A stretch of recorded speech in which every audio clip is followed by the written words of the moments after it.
through his estate where he could fish for trout. He learnt that Jason had married one of the most notorious of all the cocottes in Paris. She had already been the mistress of 2 princes and the King of the Netherlands. When Lord Lainden was first informed, he was immediately suspicious of her motives. Later he was proved right, that the woman had more or less tricked Jason into marriage, craving his title and his fortune. There was no doubt that he was infatuated with her. But the Duke had believed that he still had the decency not to besmirch the family name.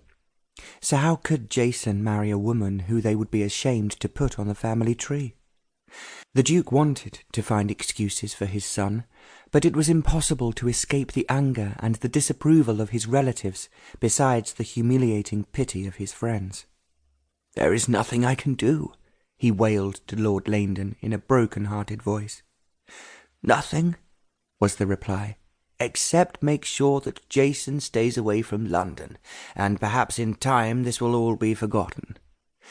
To think a woman like that will one day be the chatelaine of Woodhall makes me wish I was dead," fumed the Duke. There were no words with which Lord Lainden could comfort him. Woodhall had been in the family for 5 centuries, and each generation had made many alterations and improvements.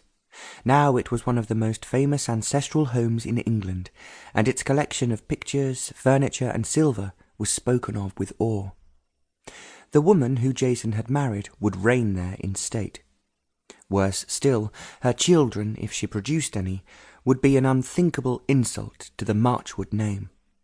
All these recollections flashed through Della's mind before she asked, "Why has Jason returned, Uncle Edward?"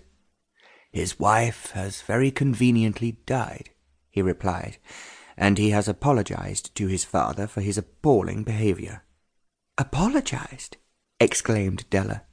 "I think the truth is that he has passed through a special hell since he married her, and it is a great relief to him to be free." "Well, I suppose it is one step in the right direction, but I should imagine it is doubtful that his repentance is genuine."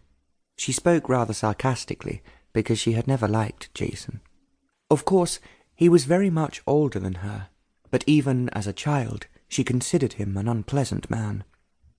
He was not good-looking like his father, and the last time she had seen him, she noticed that the debauchery of his life had left its mark on his face. He had certainly extended the sowing of his wild oats for a long time, and now she imagined, as the years had passed, he would look even worse. She felt extremely sorry for the Duke. Aloud she said, "There is nothing you can do, Uncle Edward, so do not upset yourself over Jason. He is not worth it." There was a silence for a moment before Lord Lainden resumed. "The Duke has come to me with what he feels would be an excellent solution to his problem." "I cannot imagine what that can possibly be," commented Della. "Although his wife is now dead, I expect he will still find another one who is unlikely to be any better than the last." "The Duke now tells me that he is quite certain Jason is telling the truth when he says he was tricked into marriage. He has now informed his father that he wants to marry sensibly and settle down at the Hall."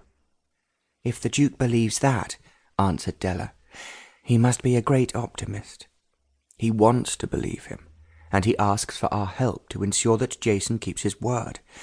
If he genuinely makes a new life for himself, it will be very different to the way he has lived in the past."